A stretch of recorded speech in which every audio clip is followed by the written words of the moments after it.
Chapter 1. The Invisible Chains.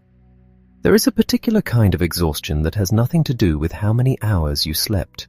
It is the exhaustion of constantly scanning the room, reading moods, bracing for reactions, adjusting your words before they leave your mouth, swallowing what you actually feel, and performing a version of yourself that seems to keep the peace, at least for now. It is the exhaustion of a life spent managing someone else's emotions at the expense of your own. And if you have ever felt it, truly felt it, deep in the chest, that low hum of depletion that follows you even into the quiet moments, then what you are about to hear was written for you. Most people, when they think of manipulation, picture something dramatic, a villain scheming in the shadows, a cold, calculating person who wears their cruelty openly, who announces their intentions like a speech before a battle. But the manipulation that does the deepest damage in real human lives looks nothing like that. It does not announce itself. It does not arrive with warning signs and flashing lights. It comes dressed as love.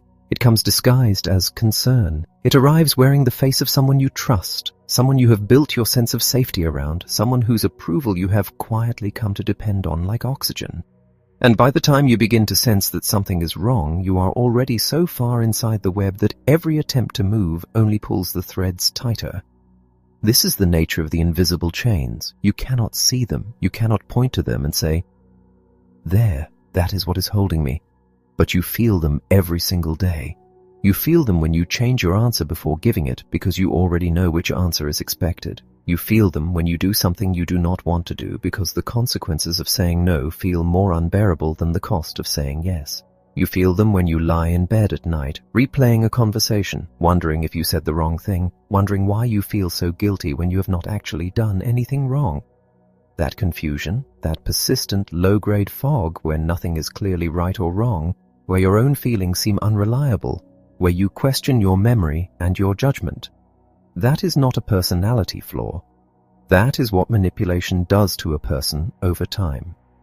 That is the invisible chain doing its work. Understanding what manipulation actually is, not in some abstract textbook sense, but in the lived, felt daily reality of human relationships, is the first act of freedom.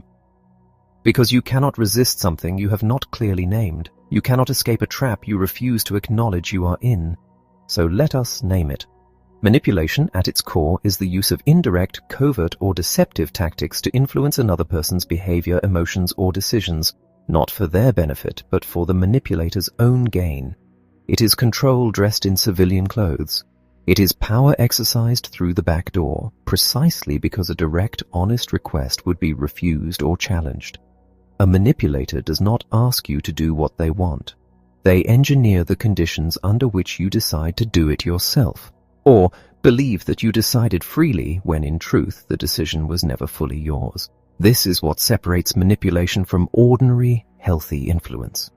And that distinction is worth sitting with, because the line between the two is one of the most important lines you will ever learn to draw.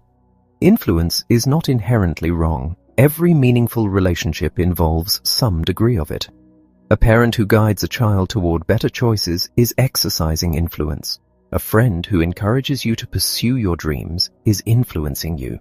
A mentor who challenges your thinking and calls you toward a higher version of yourself is influencing you. In all of these cases, the influence is open, it is honest, the other person's well-being is genuinely considered, and you remain free to accept or reject what is being offered without punishment. Manipulation is the opposite of that in nearly every dimension. In manipulation, the agenda is hidden, the real goal is disguised. The tactics rely on creating emotional states, fear, guilt, shame, anxiety, confusion, obligation, that cloud your judgment and compromise your ability to think clearly and act freely. And here is the defining feature that marks all manipulation, regardless of its specific form. The manipulator's interests are served, usually at your expense. If you happen to benefit from a manipulative relationship, it is incidental. You are a means to an end, not an end in yourself. Some manipulators know exactly what they are doing. They are skilled architects of control, people who have spent years refining their ability to read others, find weaknesses, and exploit them with surgical precision. These individuals take a quiet, cold pride in their power. They view their ability to bend other people's behavior to fit their preferences as a kind of competence, even an art form. They are entirely conscious of the gap between what they say and what they mean, and they navigate that gap deliberately. But there is another kind of manipulator that many people find even harder to recognize, and in some ways even harder to protect themselves from. These are the people who manipulate not from a place of calculated malice, but from a place of deep fear, insecurity, and emotional desperation. They have learned, usually very early in life, that direct expression of their needs leads to rejection, abandonment, or punishment. So they developed indirect methods, guilt-inducing silences, emotional withdrawal, victimhood performed at just the right moment. These people may not be sitting in a dark room plotting against you, but they still make the essential connection, that a certain kind of pressure applied in a certain way produces a certain result. And because that connection was rewarded, they keep using it. Whether the manipulation is strategic and conscious or fearful and half-aware, the impact on the person being manipulated is the same. The damage does not care about the manipulator's intentions, and the damage is real. Think about someone you know, or perhaps you are thinking about yourself, who has spent years trying to be good enough, trying to be patient enough, giving enough, understanding enough.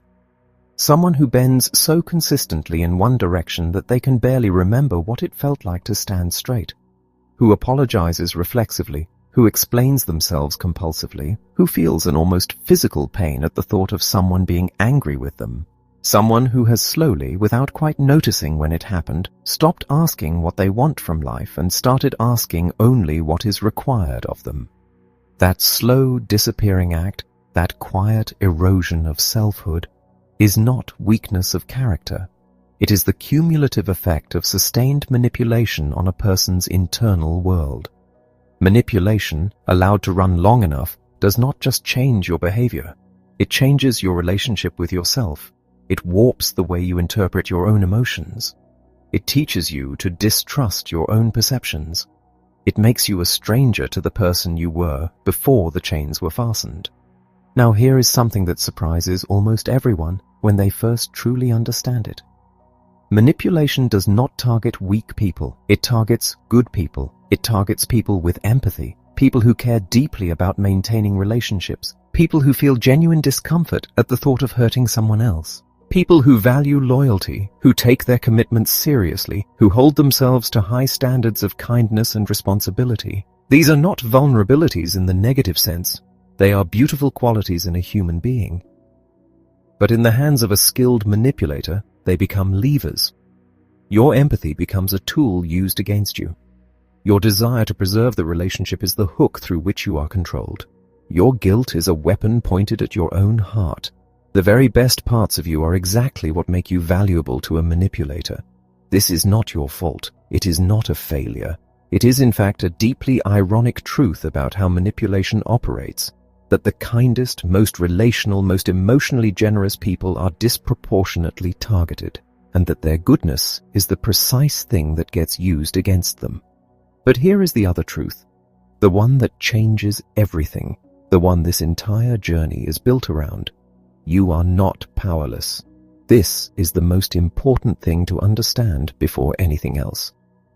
However helpless you may feel right now, however deep inside the web you believe yourself to be, however long the manipulation has been going on, you have counter-control. You always have. The manipulator needs you. They need your compliance. They need your guilt. They need your fear of conflict, your hunger for approval, your reluctance to disappoint. Without your participation, the system stops working. Manipulation is not a solo act. It requires two people, and one of them is you. This does not mean you are to blame for being manipulated. Blame is not the point. Understanding is the point. When you stop rewarding manipulative tactics, when you stop complying, stop apologizing for things you did not do wrong, stop twisting yourself into new shapes to absorb someone else's emotional chaos, the entire dynamic is forced to shift. You cannot change the manipulator. You are not responsible for changing them, and attempting to do so will exhaust you without producing results. But you can change yourself, and that change will alter the relationship at its foundation. You hold the key to your own cage.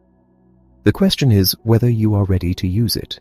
Now, manipulation does not restrict itself to one type of relationship. This is a point that cannot be overstated, because many people who live inside a manipulative relationship with one person never consider that the same pattern might be present elsewhere in their lives.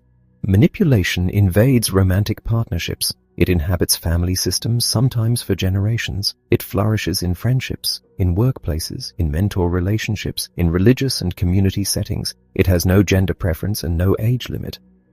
The mother who uses guilt to keep her adult children tethered to her in unhealthy ways is manipulating. The partner who explodes unpredictably and then turns every conversation about their behavior into a conversation about how sensitive you are being is manipulating. The co-worker who undermines your confidence in subtle, plausibly deniable ways while appearing supportive in public is manipulating. The boss who dangles approval like a carrot and then withholds it as punishment for anything that feels like independence is manipulating. And some of the deepest, most life-altering manipulation happens precisely in the relationships where you have the most at stake, where love is real, where history is shared, where leaving feels like destruction, where staying feels like slow suffocation. These are the situations where the chains are most invisible because they are wound through the texture of genuine human connection, and the thought of pulling them out feels like pulling out something vital. This is also the reason that many people do not recognize their situation as manipulation for a very long time. Because the word carries associations with villainy, with coldness, with obvious cruelty, and the person doing it to them is not obviously cruel. They are sometimes warm and generous. They are sometimes genuinely funny, or loving in their better moments, or capable of tenderness that reminds you of why you stayed. Real human beings are complex, and real manipulative relationships are not uniformly dark. They can contain real love alongside the coercion. This is exactly what makes them so confusing and so hard to leave. But complexity is not the same as acceptability. The presence of good moments does not neutralize the damage of the pattern. And the confusion itself, that state of constantly not knowing how to feel, of always questioning your own reality, of cycling between gratitude and resentment, warmth and dread, that confusion is not evidence that you are being irrational. That confusion is a symptom. It is what the sustained experience of indirect, covert, emotionally destabilizing control does to a person's internal compass over time. There is something else worth understanding about how manipulation gains its foothold, and it has to do with the timing of its arrival. Manipulation rarely begins at full intensity. The person who will eventually coerce and control you did not walk into your life on day one announcing what they intended to do. In the beginning, they were likely charming, attentive, perhaps unusually attentive, so attentive that it felt like finally being truly seen. They may have swept in during a moment of your own vulnerability, a transition or a loss or a period of uncertainty when your defenses were naturally lowered and the offer of closeness felt like relief. They calibrated themselves to your needs with a precision that felt like compatibility, but was, in truth, reconnaissance. They learned what you needed. And then, gradually, almost imperceptibly, the conditions began to shift. This gradual quality, this slow boiling of the water, is one of the most insidious aspects of manipulation because it means that there is rarely a clear moment where you can say, that is when it became wrong. It crept. Each compromise seemed small. Each accommodation seemed reasonable in isolation. It was only in aggregate, only looking back from a distance, that the full shape of the trap became visible, and by then the habits of compliance were already established. The emotional conditioning was already in place. The chains were already invisible because they had been built so slowly and so quietly that they felt like a natural part of the architecture of your life. But you are reading this, or listening to this, and that means something. It means some part of you has already begun to sense the shape of the trap. Some part of you has already started to ask questions that do not have comfortable answers. That part of you is not overthinking or being dramatic. That part of you is correct, and it deserves to be heard. The journey ahead is a real one. It requires honesty with yourself, first of all. It requires the willingness to examine not just the person who has been controlling you, but the parts of your own psychology that made you available for that control. Not to blame yourself, not to take on responsibility that belongs to someone else, but to understand with clear eyes and genuine compassion for yourself how the dynamic was built from both sides. because that understanding is where your power lives. That understanding is the beginning of the end of the invisible chains. You are not the problem, but you are the solution, and every step forward starts with that. Chapter 2. Faces of Control. Stories from the Inside. Manipulation is not one thing. It does not have one face, one voice, or one setting. It adapts. It finds the particular crack in a particular person and pours itself in. It wears the face of love in one room, the face of authority in another, the face of friendship in a third. And because it wears so many faces, it can take a very long time to see it for what it is. Sometimes the only way to finally name something is to see it from the outside first, to watch it happen to someone else, in enough detail and with enough honesty, that when you turn back to your own life, the shape becomes unmistakable. What follows are 5 stories, 5 people, 5 very different situations, in 5 different corners of life. A romantic relationship, a family system, a professional partnership, a social circle, and a long-term commitment. These are not extraordinary people. They are not unusually weak or unusually naive.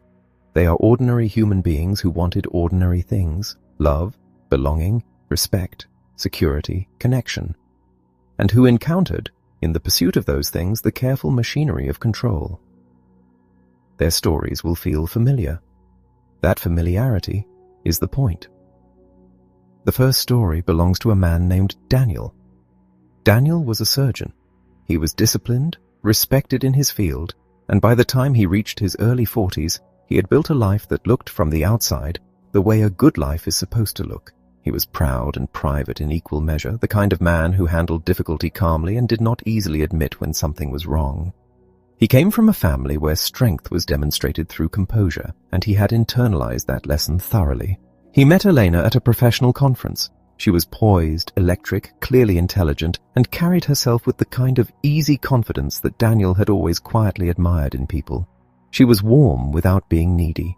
She had a successful career, a full social life, opinions she was not afraid to share. He was captivated. The early months of their relationship were some of the best Daniel could remember. Elena fit naturally into his world, and he fit into hers, and for a long time, everything felt like it was simply working. Then, gradually, quietly, something changed. The first time Daniel noticed it, he almost laughed at himself for noticing. He had made plans to go hiking with 2 old friends on a Saturday morning, something he did every few weeks, a ritual that predated Elena entirely, a piece of his life that had nothing to do with her and everything to do with the parts of himself that needed air and movement and easy conversation with people who had known him for years. He mentioned the plans to Elena the night before. She said nothing, but the quality of her silence shifted. She became quieter through dinner. She answered his questions in short syllables. When he asked if something was wrong, she shook her head and looked out the window. He went on the hike. He came back, as he always did, relaxed and restored. He walked through the door and found Elena on the couch, tear-streaked and fragile.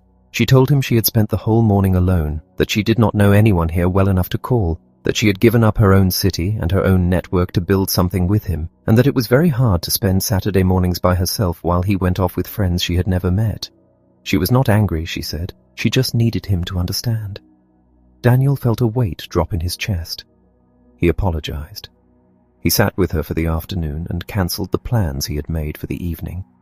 She brightened, and the woman he had first known came back, warm, engaged, funny, full of life. He told himself this had been a rough patch. He told himself he should be more considerate. He told himself she had a point. But the rough patches kept coming. Every time Daniel attempted to maintain a piece of his life that did not include Elena, the cycle repeated itself. First came the silence, then the withdrawal, then the tears and the language of sacrifice, all she had given up, all she had done, how much it hurt to feel like an afterthought. And then, if he still did not capitulate, the silence would turn colder and harder, stretching out over days, broken only when he apologized enough, gave enough, cancelled enough. The warmth and ease she showed in the aftermath of his surrender became, over time, the only relief available to him in the relationship. He began to organize his life around preventing her distress rather than living his own. He stopped planning things with friends without running them by her first. He stopped taking overnight work trips without extended negotiation. He became hypervigilant about her moods, scanning her face when he walked in the door the way you scan a sky that might be carrying weather. He started buying her things. Gifts that had no occasion, apologies in material form, preemptive offerings for crimes he had not yet committed. His stomach, which had never given him trouble in his life, began to clench whenever he sensed that her mood was shifting. What confused Daniel, truly and deeply confused him, was that he could remember exactly who she had been when he met her. The woman who had no apparent need for his constant presence. The woman who seemed self-contained and self-sustaining. He could not understand where that person had gone or how this had become his life. He could not understand why he, a man who performed surgery under pressure with calm hands, now felt helpless in his own apartment. He did not have a word for what was happening. He only knew that something in him was slowly, quietly shutting down. The second story belongs to a woman named Priya. Priya had always been close to her family. Closeness, in her family, was less a feeling than a structure, a set of arrangements and rituals that governed time, attention, and presence. Sunday lunches, shared holidays, the standing assumption that her life was, at some important level, a collective project. She had not resented this growing up. She had, in fact, found it comforting. Family was a place where she was known and loved, and she felt the roots of it in her chest like something real. When she married Rohan, she carried these roots with her. Her mother, calm, soft-spoken, immovable, expected Priya every Sunday for lunch, as she always had. The Sunday lunch was, in her mother's description, a small thing, a simple tradition. Just the family, together, the way it had always been. For the first several months, Priya and Rohan went every Sunday. Then Rohan's sister announced that she wanted to start her own family Sunday lunches, and Rohan said, reasonably enough, that they should split their time. Priya agreed. She told her mother gently that they would not be coming next Sunday, that they had committed to Rohan's family that day. Her mother did not raise her voice. She did not argue. She said very quietly that she understood. And then she fell silent. The silence was not ordinary silence. It was a particular kind of silence that Priya had known all her life, a silence with weight and texture, a silence that said everything without saying anything. The daily phone calls stopped. When Priya called, the phone rang twice before going to voicemail. When she left messages, they went unanswered. When she finally reached her mother, she was met with the kind of polite brevity that hurts precisely because it is delivered by someone who is capable of warmth and is choosing right now not to give it. By Thursday, Priya's guilt had become physical. She could not sleep well. She snapped at Rohan over nothing. She felt a low, constant dread that she had done something irreparably damaging to the person she loved most. She called her mother and apologized. She said they would come on Sunday. She said she was sorry. Her mother's voice immediately opened back up, warm again, normal again, the familiar comfort flooding back in. Priya went to Sunday lunch, and the week after, and the week after that. But something had changed in the space between her and Rohan.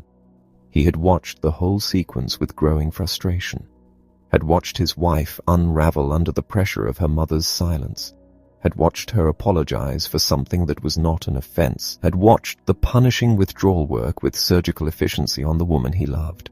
He did not say much about it at first, but his silence during Sunday lunches grew longer. He became elsewhere even when he was present. He stopped suggesting things they might do on Sundays and simply waited to be told what was happening. Priya found herself caught between two pulling forces, both of them expressing their displeasure through withdrawal, both of them making her feel like the cause of a problem she had not created. Her mother's guilt had always felt like love in a demanding costume, but now, watching it from the inside of her own marriage, she was starting to see the costume more clearly, and she was not sure she liked what was underneath it. The third story belongs to a woman named Annika. Annika was ambitious, hardworking, and 26 years old when Marcus walked over to her desk in the middle of a busy open-plan office and asked her if she had ever considered being mentored. He was 40, senior, and seemingly successful. Someone whose name came up in the right conversations, whose opinion was sought by people above him. When someone like that offers to invest in you, it does not feel like a transaction. It feels like recognition. Marcus told Anika that he was looking to scale back his workload. His children were getting older and he was missing too much of their lives chasing deals. He proposed a partnership. He would bring in the clients and open the doors that only someone with his track record could open, and she would handle the execution, the research, the preparation, the hours. In exchange, he promised, she would be formally included in the financial rewards once she had proven herself. 6 months, roughly, maybe a little more. She would learn fast, earn well, and build a reputation on the back of his. It was, he said, a very good deal for her. Anika thought about it for a day. Then she said yes. For the next 6 months she worked like she had never worked before. She was in the office before anyone else and left after everyone else. She worked through weekends. She became indispensable to every project Marcus touched, and he touched many. She gave up her evenings, her friendships, her gym routine, the casual ease of a life not consumed by professional obligation. She did all of this without resentment because she believed she was building something. The discomfort was an investment. The sacrifice was temporary. 6 months, and she would begin to see the return. 6 months passed. Marcus said nothing. She waited another 2 weeks, telling herself he had simply been busy before she brought it up. She chose her words carefully, framed it as a check-in rather than a demand. Marcus's expression changed before she finished her sentence. He told her with a coldness she had not seen in him before that if she was going to question his integrity, perhaps they should reconsider the arrangement entirely. She went back to her desk feeling disoriented and ashamed, as though she had done something reckless by asking a reasonable question. He apologized the next day. But the question of when and how she would be compensated was never addressed. Over the following months, this became the pattern. Whenever she tried to raise the subject, he reframed it as a test of her trust and loyalty, and the threat to dissolve the arrangement always hovered in the background. She began to feel that the surest way to destroy what she had spent months building was to insist that it become what he had promised it would be. So she stayed quiet. She kept working. She kept waiting. Then, by accident, she discovered the rest of the picture. She learned, through offhand comments from colleagues she had not known to ask, that Marcus's reputation in the office had dimensions she had not known about, that his absences were not for the family reasons he had described, that the version of himself he had presented to her, the devoted father cutting back to be present, was a story carefully constructed and delivered at exactly the right moment to someone who needed to hear it. Everything she had given up for 9 months, the time, the sleep, the opportunities she had declined, the social capital she had spent, had been extracted under false pretenses. She had been managed precisely and deliberately into a position of maximum usefulness at minimum cost. The genius of it, she thought bitterly, was that she had done it so willingly. She had believed in him. She had wanted so badly for the story to be true that she had helped him maintain it.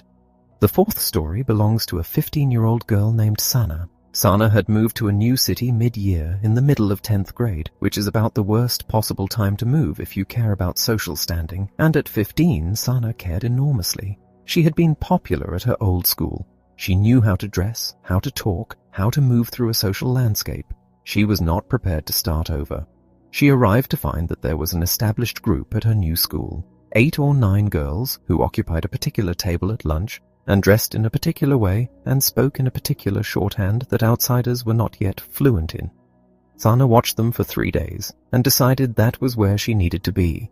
She upgraded her wardrobe, she positioned herself strategically, and eventually, through sheer persistence, she got a seat at the edge of the bench. What followed was gradual and expertly managed. These girls were not cruel in obvious ways. They included Sana enough to keep her hopeful. They complimented her occasionally, which felt enormous. They invited her along sometimes to things after school, but the bill was always hers to pay. The sodas, the food, the Ubers, the small cumulative expenses that kept coming, that she kept absorbing, because she understood, without it being stated, that this was the price of being included. Not just included, almost included. The full membership was always a little further ahead. One more party, one more demonstration of generosity, and she would be truly in. Her parents, particularly her mother, who carried her own scars from a socially difficult adolescence, were not oblivious. But her mother's anxiety about Sana's happiness made her a softer boundary than she would otherwise have been. When Sana needed more money for another outing, her mother found it difficult to say no. When Sana wanted to throw a party, a large, expensive party at a nice venue, her mother argued briefly and then, worn down by 2 hours of tears and accusations, agreed. The party was a success. Everyone said so. Sana went to sleep that Friday night feeling like the investment had finally paid off, like the acceptance she had been working toward for 3 months was finally hers. By Monday morning, it was over. The girls had gotten what they needed. They dispersed back into their established world, and Sana was back on the outside, the door locked this time, the warmth gone. She walked through the school hallways, feeling exposed in a way she could not fully name, not just rejected, but used, and worse, complicit in her own use, because somewhere underneath the hope she had always known, she had chosen to not know, and now she did not have that choice anymore. The fifth story belongs to a woman named Clara. Clara was 37 and had been with her partner Thomas for 5 years, 2 of them living together. She was clear from early in the relationship about what she wanted: a committed future, marriage, children, while there was still time to have them without strain. Thomas had said he wanted those things too, in the abstract, eventually, when the time was right. After 2 years of living together, the time had still not ripened into the right time. Clara tried to discuss it. Thomas resisted. Not with anger at first, with exhaustion, with deflection, with the quiet relocation of every conversation about their future into a conversation about his past. He had been through a painful breakup before. He had learned the hard way not to rush. He needed to be sure. And wasn't she, by pushing this, proving that she was not quite the secure partner he needed? Every time she raised the subject, she could feel the frame shifting around her. She had become the destabilizing force, the impatient one, the problem. And when she backed down and apologized, his warmth returned, and things were good for a while, and she told herself that was proof the relationship was worth staying in. But the months kept passing, and each time she tried, the pattern repeated itself with slight variations. If she raised the subject calmly, he withdrew into a long, frigid silence that lasted days. If she pushed harder, he escalated into anger and reminded her that this was exactly the kind of conflict that had destroyed things before. Either way, the conversation ended with her retreat and her apology, and the subject remained sealed. She was in a trap with no clean exit. Stay silent and lose time, speak and risk everything. The choice between them was engineered so that the only comfortable position was the one that served him. She was not a dramatic person. She did not enjoy conflict. She had always thought of herself as patient and reasonable, and she kept testing that self-image against this situation, wondering if she was the one being unreasonable. That wondering, that constant self-interrogation, was itself a sign of something. Reasonable relationships do not require you to question your own reasonableness every single day. 5 stories. 5 different people in 5 different rooms. But look closely at what connects them. In every case, the manipulation did not begin with obvious cruelty. It began with something that looked like need, or love, or opportunity, or belonging. Something the target wanted, and therefore something the manipulator could use. In every case, the tools of control were not physical. They were emotional. Guilt, silence, withdrawal, the selective withholding of warmth, the strategic deployment of anger, the creation of obligation. In every case, the target's own goodness, their empathy, their loyalty, their longing for connection, was the mechanism through which control was exercised. Daniel wanted peace in his home. Elena weaponized that desire. Priya wanted her mother's love. Her mother made that love conditional on compliance. Anika wanted to be recognized and rewarded. Marcus leveraged that ambition. Sana wanted to belong. Those girls sold her the mirage of belonging and charged her handsomely for it. Clara wanted a future. Thomas used her fear of losing the relationship to prevent her from claiming what she needed from it. Notice also how long each of these situations went on. Not days, months, sometimes years. Because manipulation that is working does not announce itself. It settles in quietly, becomes the texture of daily life, and trains you slowly to stop expecting anything different. The confusion, the self-doubt, the recurrent hope that this time things will be better. These are not failures of intelligence. They are features of the system. They are what keeps you in place while the control deepens. But here is what every one of these stories also contained, beneath the surface. A moment of recognition. A moment where something clicked, where the pattern became briefly visible, where the person saw, just clearly enough to seek help, that what they were living was not what they had. Chapter 3. Why you? There is a question that nearly every person who has ever been in a manipulative relationship eventually arrives at, usually alone, usually late at night, usually in that particular silence where the noise of daily life has stopped and the truth has room to surface. The question is this: why me? Why did this happen to me? Was I too trusting? Too naive? Too weak? Is there something in me that invites this, that signals to manipulators that I am available, that I am the one they can use? It is a painful question, and it deserves a real answer.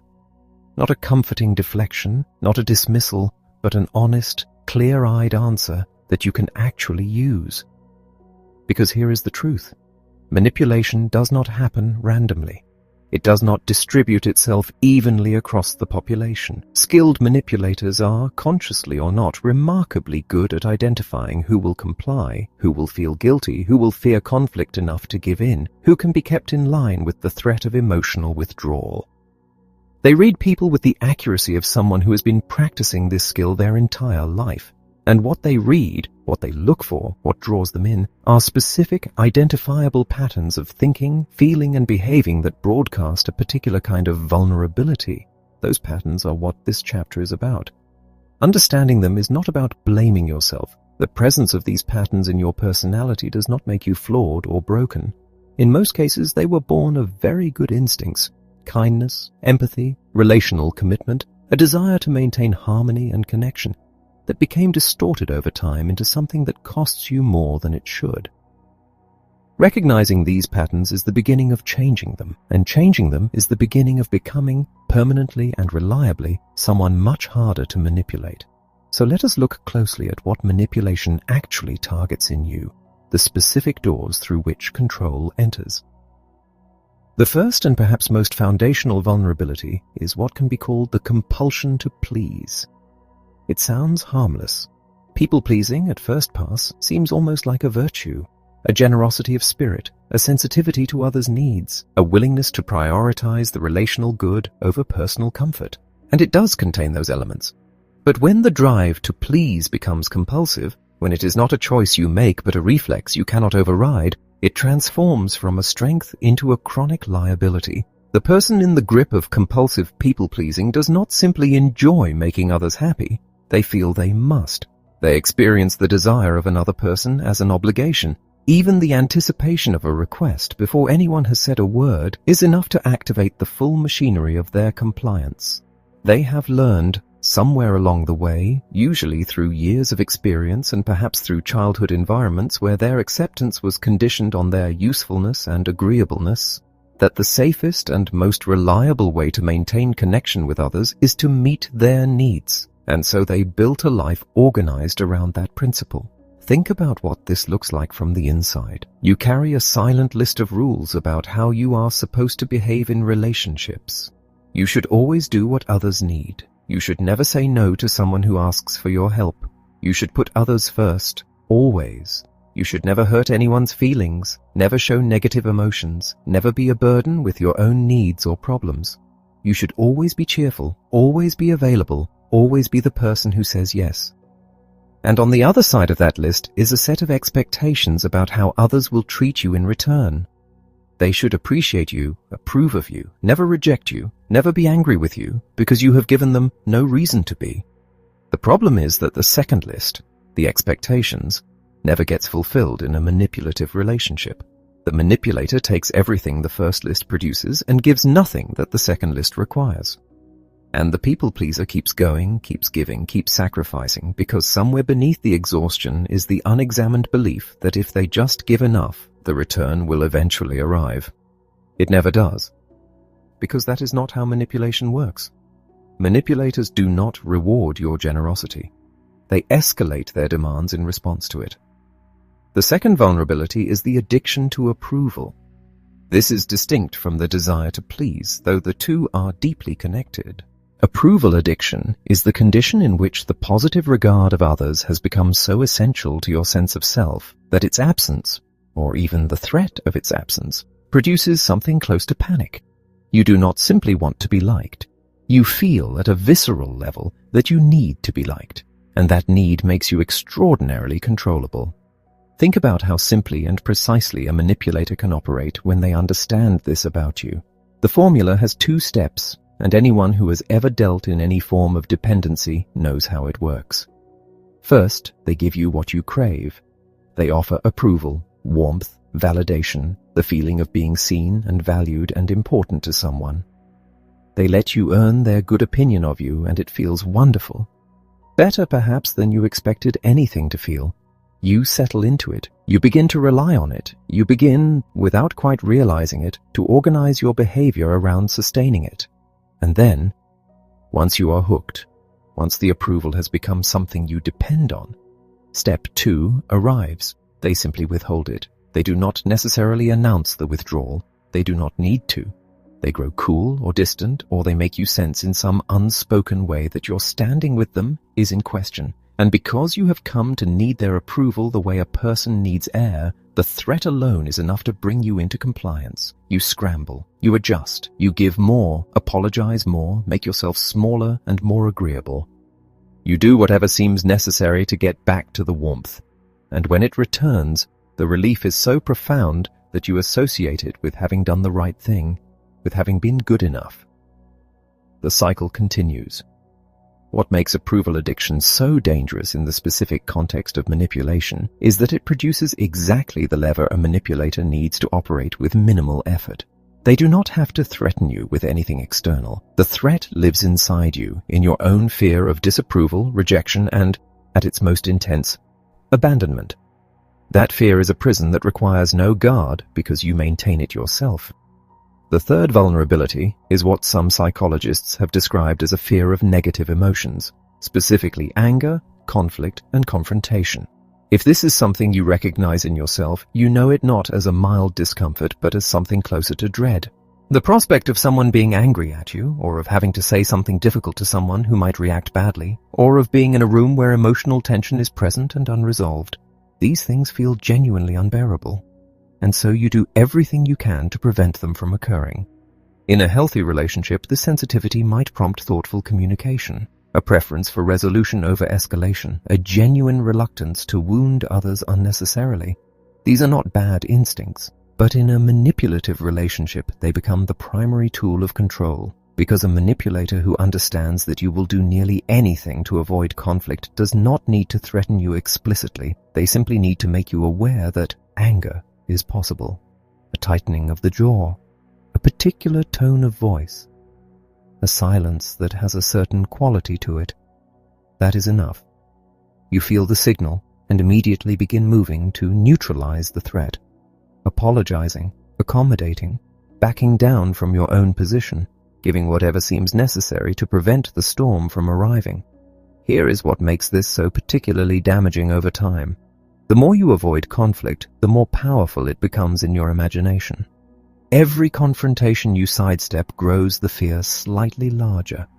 The anger you never allow yourself to express, because expressing it might provoke someone else's anger, accumulates inside you, and that accumulated weight becomes its own kind of pressure.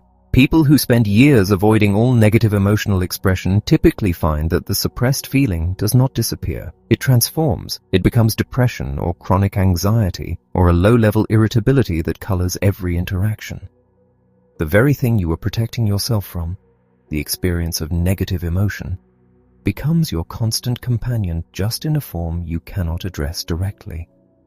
The fourth vulnerability is the inability to say no. This is closely related to the previous patterns and flows naturally from them. If you must please everyone, if you need everyone's approval, and if you fear the anger that a refusal might generate, then saying no becomes functionally impossible. And a person who cannot say no to requests, demands, expectations, or even the mere implication of what is wanted from them is, to put it plainly, extraordinarily easy to control. You may have noticed that when you try to say no, something stops you. There is a feeling that the word itself is selfish, that by declining you are letting someone down, that your refusal reveals something unworthy about you. You may find that you say yes while internally screaming no, and then spend the days or weeks that follow resenting the situation, resenting the person, and resenting yourself for your own inability to simply hold a boundary. Each time this happens, the habit of compliance becomes more deeply grooved. You have trained the people around you to expect your yes, and the expectation itself begins to feel like an obligation. There is also something else worth understanding about this particular pattern. Many people who have spent years suppressing the word no have discovered that the reason they are afraid to say it is not simply that they fear others' reactions. There is a deeper fear of their own reaction. After years of accumulated resentment, after endless no's that were swallowed and replaced with exhausted yeses, there is a pressure inside that they sense would not come out as a calm, measured refusal. It would come out as rage. And because that rage is frightening, they prefer to keep the lid on altogether, which means keeping saying yes, which means the cycle never breaks. The fifth vulnerability cuts deeper than habits or patterns of behavior. It goes to the question of who you actually are, or more precisely, how clearly you know who you are. A person with a blurry, uncertain sense of self, someone who defines themselves primarily by what they do for others, who they are in relation to others, and what others think of them, presents to the world what is essentially an unwritten surface, and people, consciously or unconsciously, will write on unwritten surfaces. Psychologists have long understood that human beings project onto ambiguity. When we cannot clearly make out what something is, we fill in the shape with what we need or expect it to be. The same thing happens in relationships. When you do not present a clear, stable sense of who you are, what you value, what you need, where your boundaries lie, what you will and will not accept, the people around you will define those things for you, and a manipulator will define them in whatever way best serves their purposes. The person with the vanishing self often does not realize how invisible they have become, because disappearing has felt, over time, like being accommodating, being flexible, being easy to be around. But there is a cost. The longer you subordinate your own identity to the needs and expectations of others, the harder it becomes to locate yourself. You may find, if you sit with the question honestly, that you would struggle to describe who you are independent of your relationships, what you believe, what you want, what brings you genuine pleasure that has nothing to do with someone else's approval. If that question makes you feel strangely blank or lost, that blankness is important information. It is the outline of the vulnerability. The sixth vulnerability is low self-reliance, the condition in which you do not trust your own judgment, do not feel confident in your own perceptions, and have developed a habit of outsourcing your decisions and your sense of reality to others. This is deeply connected to the unclear identity that comes before it. If you do not have a stable, trustworthy sense of who you are, you will not trust the assessments and conclusions that flow from that self. And so you ask others. You seek input from everyone, friends, family members, acquaintances, sometimes near strangers, about decisions that should be yours to make. Not because their perspective is always irrelevant, but because you genuinely cannot function without external validation of your own instincts. In the context of manipulation, this vulnerability is particularly dangerous because one of manipulation's most effective tactics is the deliberate destabilization of your perception. Manipulators often work to make you doubt what you see, what you feel, what you remember. They tell you that you are overreacting, that you misunderstood, that the thing you clearly witnessed did not happen the way you think it did. And if you are already low on self-reliance, if you already habitually discount your own perceptions in favor of others' assessments, this tactic finds fertile ground.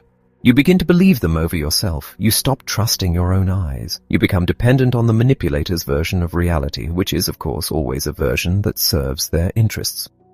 The seventh vulnerability is perhaps the most philosophical, but it is no less concrete in its consequences. It has to do with your fundamental sense of whether you are the author of your own life. Some people move through the world with a deep internal sense that what happens to them is substantially shaped by their own choices, actions, and efforts. Other people experience life as something that largely happens to them, as if outcomes are determined by forces outside themselves, by luck or fate or the will of others. Psychologists call this difference the locus of control. When you believe at a foundational level that you are not the primary agent of your own life, that what you do does not fundamentally change what happens to you, that your situation is shaped more by the decisions and goodwill of others than by your own actions, you become profoundly susceptible to control. Because you have already, in a sense, surrendered the steering wheel, you have concluded that you cannot really drive this vehicle, that you are a passenger, that your job is to make the ride as smooth as possible for whoever is actually at the wheel, and a manipulator is always looking for someone who has already accepted the passenger role. This mindset also has a particular relationship with depression and learned helplessness, the psychological state in which a person has concluded, from enough repeated experiences of ineffectiveness, that their actions simply do not matter, that nothing they do will improve their situation, that the most rational response to difficulty is not to act, but to endure. This conclusion does not emerge from nowhere. It is usually the product of real experiences in which efforts were frustrated, voices went unheard, and genuine attempts at change produced nothing. But it becomes a self-fulfilling prophecy. The person who has stopped believing in their own agency stops exercising it, which produces more experiences of powerlessness, which deepens the belief. Now, having walked through all 7 of these vulnerabilities, the compulsion to please, the addiction to approval, the fear of negative emotion, the inability to say no, the vanishing self, the low self-reliance, and the external sense of control, you may be thinking, these are not small things. These are not surface habits. They are woven through the deepest structures of how a person relates to themselves and to the world. And you are right, they are not small. But there is something crucial to understand about all of them. Not one of these vulnerabilities is permanent. Not one of them is your destiny. Every single one of them is a learned pattern, something that was shaped by experience, usually over a long period of time, usually beginning in environments where it made a particular kind of sense. And what was learned can be unlearned. What was shaped by experience can be reshaped by different experience and, more importantly, by deliberate conscious choice. The person who grew up believing that their safety depended on constant people-pleasing learned that in a specific context, with specific people, under specific pressures. That context is not the whole of the world. The person who became terrified of conflict because conflict, in their formative environment, was genuinely dangerous learned something real. But it is no longer the only truth available to them. The person who stopped trusting their own perceptions because those perceptions were routinely overridden by someone more powerful did not lose the capacity to perceive accurately. They learned to suppress it. They can learn to listen to it again. This matters deeply because the question is not just why you were vulnerable to manipulation in the past. The question is who you are becoming, what you are choosing to believe about yourself, your perceptions, your right to hold ground, your capacity to live as the author of your own story rather than as a character in someone else's. The answer to that question does not begin out there, with the manipulator, with confrontation or strategy or the right words in the right moment. It begins in here, with the quiet, courageous work of knowing yourself, clearly, honestly, and without apology. That work starts now. Chapter 4. The Puppeteer's Playbook. There is a particular moment that many people describe when they finally begin to understand what has been happening to them in a manipulative relationship. It is not the moment of confrontation, or the moment of leaving, or the moment of rage. It is quieter than any of those. It is the moment when they stop trying to figure out what they did wrong and start asking a different question entirely. Instead of asking, "What is wrong with me?" they begin to ask, who is this person really? What is actually driving them? And why does this keep happening? Not just with this person, but in pattern after pattern throughout my life. That shift in question is everything, because as long as you are focused entirely on your own role in the dynamic, your sensitivity, your mistakes, your failure to communicate clearly enough or hold firm enough or react correctly, you are carrying the weight of a story that was never entirely yours to carry. Understanding the other side of the equation does not absolve you of the work you need to do on yourself, but it illuminates the territory in a way that nothing else can. It shows you what you have been up against, why the tactics felt so effective, why your best instincts were the ones that got used against you, and why reasoning and appealing to fairness never changed anything. And that understanding is not a luxury, it is armor. So let us talk about what actually drives a manipulator, and then let us talk about who, specifically, they tend to be. At the most fundamental level, manipulation is motivated by three interlocking drives, and when you see them clearly, you see why the behavior is so consistent, so predictable, and so impervious to the kind of direct, honest communication that works in healthy relationships. The first drive is the relentless advancement of self-interest. A manipulator is, at their core, entirely self-serving. This does not mean that they never appear generous, or never say warm things, or never do things that seem to benefit you. They may do all of those things, but if you trace the line far enough, if you examine the full pattern rather than individual moments, you will find that the arrangement consistently serves them. Your benefit when it occurs is incidental, a side effect of an arrangement that was designed around their needs. When the arrangement no longer serves them, the warmth disappears. When your interests conflict with theirs, your interests lose every time. What makes this particularly hard to recognize in real time is that skilled manipulators have learned to frame everything they do as being for someone else's good. They tell you that the thing they want is actually the best thing for you, or that their concern is your welfare, or that their criticism comes from love, or that the control they exercise is protection. The framing shifts constantly to keep the real agenda obscured, and if you are the kind of person who assumes good faith in the people you are close to, who extends the benefit of the doubt, who looks for the kindness underneath the behavior, you will keep reaching for interpretations that make the behavior acceptable. You will keep finding them too, for a while, because the manipulator is skilled at giving you just enough to justify your interpretations, until the day when you cannot find them anymore, until the day when the pattern becomes undeniable. One of the most useful things you can do if you suspect you are dealing with a self-serving manipulator is to shift your attention from what they say to what they do. The words and the actions, in a genuinely reciprocal relationship, more or less align. The words and the actions of a manipulator do not align, or they align only intermittently in ways carefully calibrated to maintain your compliance. Watch the pattern over time. Disregard the explanations and look at the outcomes. Who consistently gets their needs met? Whose comfort, whose time, whose decisions take precedence when they conflict? The answers to those questions tell you more than any explanation ever will.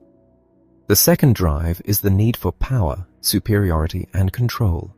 And here is where the psychology becomes genuinely fascinating, because what looks like confidence and strength in a manipulator is almost always, at its root, a compensation for something profoundly insecure. The person who needs to dominate every interaction, who cannot tolerate any outcome they did not engineer, who experiences your independence as a threat and your growth as a personal affront, that person is not operating from a place of strength. They are operating from a place of terror about what happens if they are not in control. The manipulator experiences power as a finite resource. In their internal world, there is only so much of it, and whatever you have means less for them. Your confidence diminishes theirs. Your success is a subtraction from their worth. Your ability to make decisions without them removes something they feel they need in order to feel safe. This is why any movement you make toward autonomy, any decision you make independently, any expansion of your own capacity and self-direction, is met with immediate, escalating counterpressure. Not because you have done anything wrong, but because your growth disrupts the power balance that the manipulator has carefully constructed. And that balance is the thing they depend on for their sense of security in the world. The world, in the manipulator's perception, is zero-sum. There are winners and losers. Someone controls and someone gets controlled. Someone makes the decisions and someone has decisions made for them. Someone's needs get prioritized and someone else's needs get subordinated. There is no middle ground, no mutuality, no collaboration, no win-win. The idea of a genuinely equal relationship, one in which both people exercise autonomy, both people's needs are considered, and power is shared rather than competed for, is not just unappealing to a manipulator, it is genuinely incomprehensible to them. They have no internal model for it. They cannot imagine what it would look like, and they do not trust it when it appears to be happening. The third drive is the compulsive need to feel in control. Not just of other people, but of reality itself, of outcomes, of the narrative, of how they are perceived. Manipulators experience uncertainty and ambiguity as something close to emergency. They cannot tolerate gray areas. They cannot easily accept situations in which the outcome is unclear, in which they might be seen as uncertain or fallible, in which someone else gets to determine what happens. The need to be in control, to be right, to have the final say. These are not preferences. They are psychological necessities for the manipulator, driven by an anxiety about what happens if they are not. And here is one of the most important things to understand about this. The manipulator almost never knows this about themselves. Or, if they know it in the abstract, they do not feel it. Their self-image is organized around the story that they are the capable one, the strong one, the realistic one, the one who sees clearly while others are naive. The possibility that their need for control is rooted in fear, that the domination they exercise is a defense mechanism, that the power they accumulate is a substitute for genuine security. This is not something most manipulators can look at directly. It generates too much anxiety. The whole architecture of their personality is built to keep that truth at arm's length. This is why when you try to confront a manipulator directly, when you point to the behavior and name it honestly and ask for acknowledgement, you rarely get what you're looking for. You do not get the admission, the genuine reckoning, the moment of mutual clarity. You get denial or counter-accusation or a sudden shift in which your act of confrontation becomes the problem. Evidence of your aggression, your instability, your unreasonableness. The manipulation of the confrontation about manipulation is itself manipulation. And it is extremely effective, particularly against people who already doubt their own perceptions. Now, beyond the psychology of what drives manipulation, there is the question of who the manipulators are, not in the sense of pointing fingers, but in the sense of developing a clear internal picture of the personality types that are most likely to use coercive control as their primary way of relating to others. There is a type of person that researchers have described as characteristically calculating, cynical, and strategic in their approach to human relationships. Someone who genuinely believes that people exist to be used, that emotional warmth is a tactic rather than a reality, that the only meaningful dimension of any interaction is who comes out ahead. This type operates with a cool, often charming competence. They read people quickly and accurately, and they use what they read not to connect but to calibrate, to identify what each person wants, what they fear, what they need, and how those things can be leveraged. They are smooth in social settings and can be remarkably entertaining and warm when warmth serves a purpose. But the warmth is instrumental. It is a tool. And when it stops being useful, it disappears without a trace, replaced by an indifference or contempt that the target often cannot reconcile with the person they thought they knew. There is another type whose manipulation flows not from cold calculation, but from an enormous, insatiable hunger for admiration. This person has built their entire internal world around an inflated sense of their own importance, and that world is extremely fragile because it depends entirely on constant external reinforcement. They expect special treatment not as a request, but as a given, as though the rules that govern normal reciprocal relationships simply do not apply to them. They have enormous difficulty recognizing that other people have genuine inner lives, real needs, feelings that matter and deserve consideration. Not because they are particularly cruel, but because they genuinely cannot place themselves in another person's perspective with any depth or consistency. The empathy is missing, or so underdeveloped as to be functionally absent. What makes this person so effective as a manipulator and so difficult to leave is the intermittent quality of the validation they provide. In their better moments, they can make you feel more seen, more valued, more special than almost anyone else. They project their grandiose self-image onto you, and for a moment you stand in its reflected glow, and it feels extraordinary. But that validation is conditional, transient, and always primarily about them. When you fail to reinforce their self-image, when you disappoint them or challenge them or simply need something they cannot easily give, the warmth evaporates and is replaced by either cold dismissal or contemptuous criticism. And the target, who experienced the high of being valued, spends enormous energy trying to get back to that feeling, which is, of course, exactly what keeps them in place. There is a third type whose manipulation is largely unconscious, driven not by a calculated agenda, but by a profound terror of abandonment. This person experiences emotional relationships as perpetually on the edge of collapse. They oscillate between idealizing the people they are close to and devaluing them, sometimes within the same conversation, because their internal sense of security is entirely dependent on external relationships, and any hint of distance or disappointment triggers a cascading fear that they will be left entirely. They manipulate through emotional intensity, through expressions of need so overwhelming that they become impossible to ignore, through anger and despair that arrive with such force that the people around them organize their own behavior around preventing the next eruption. The partner of such a person spends enormous amounts of energy managing the relationship's emotional climate, walking carefully around anything that might trigger an episode, sacrificing their own needs and preferences for the sake of a stability that never quite arrives. What is important to understand about this type is that the manipulation is genuinely not strategic. They are not sitting in a room plotting their emotional outbursts for maximum effect. They are, at a deep level, suffering, terrified and dysregulated, and doing what they have always done to manage that terror. But the suffering of the manipulator does not neutralize the damage done to the person being controlled.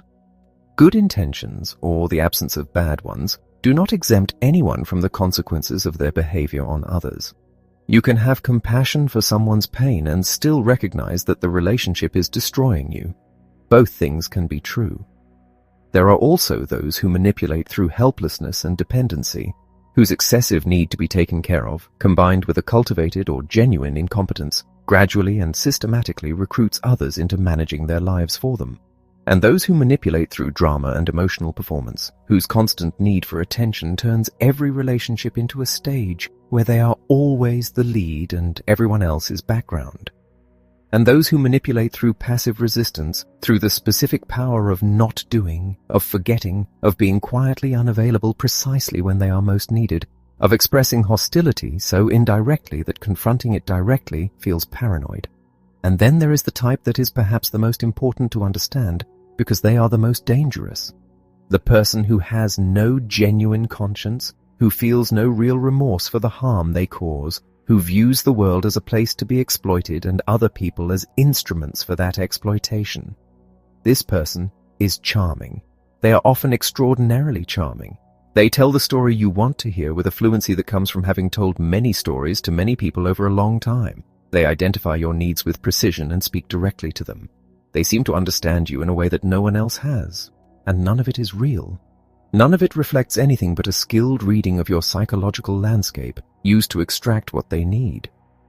The defining feature across all of these types, what unites the calculated predator and the terrified borderline, and the entitled narcissist and the quietly passive-aggressive, is that the tactics they use will not change in response to your kindness, your patience, your clear communication, your expressions of hurt, or your appeals to fairness.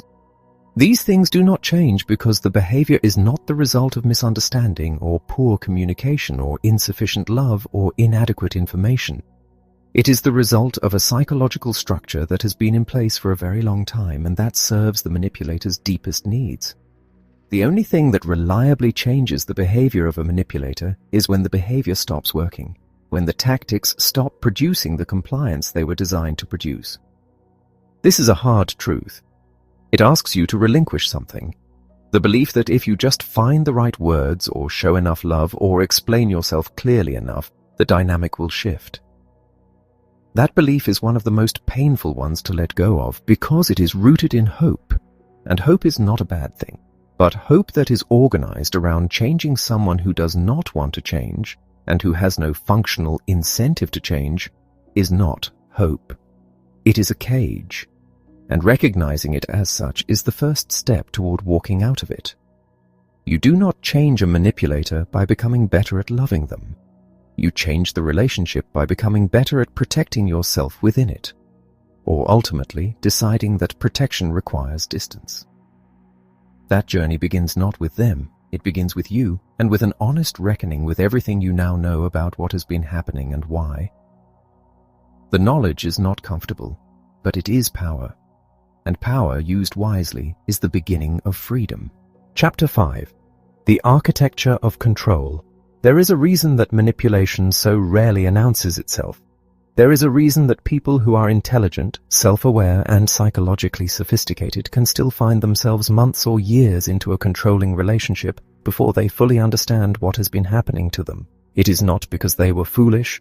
It is not because the warning signs were obvious and they ignored them out of weakness. It is because manipulation is not a single event.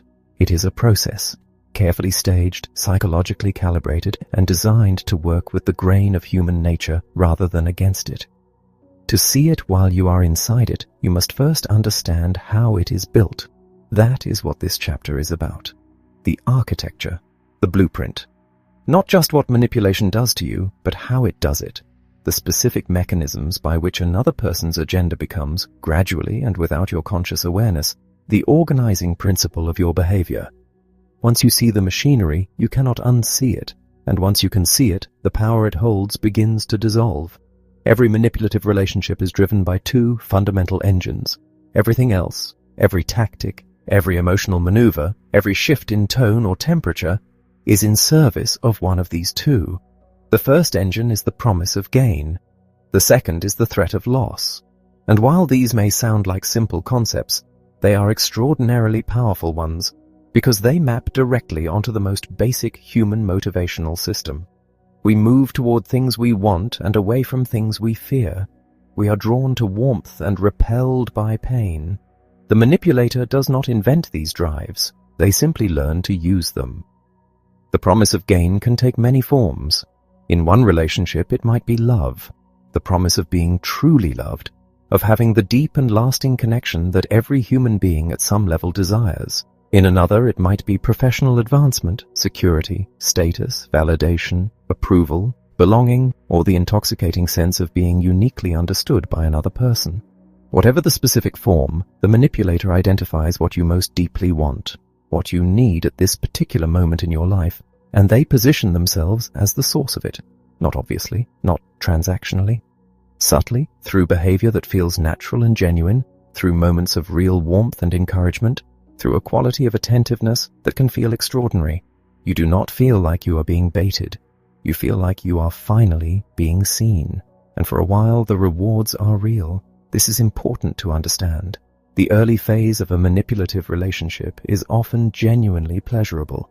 The manipulator gives generously, attention, affection, approval, inclusion, and the target responds naturally by moving closer, by investing more, by beginning to build their sense of security around the connection. This is not a mistake or a failure on the target's part. It is a natural response to what appears to be a real relationship. The manipulation does not begin with the deprivation. It begins with the abundance, because abundance is how trust is built, and trust is what makes the subsequent control possible.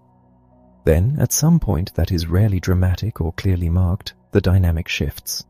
The abundant warmth becomes less reliable.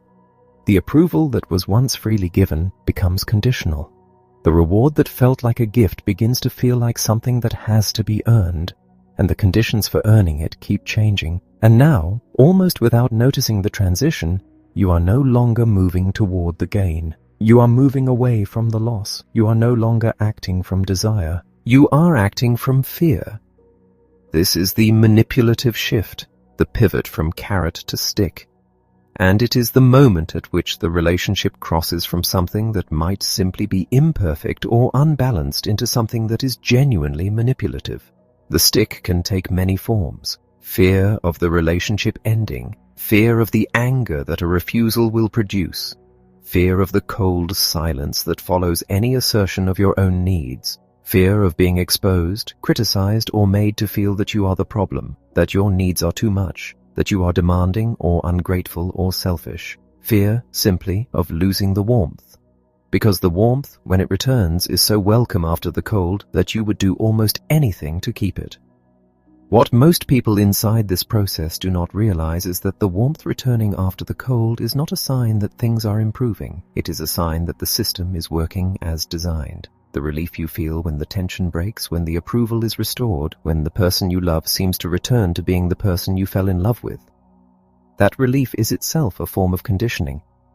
It teaches you, at a level below conscious thought, that your compliance leads to safety, that your accommodation leads to warmth.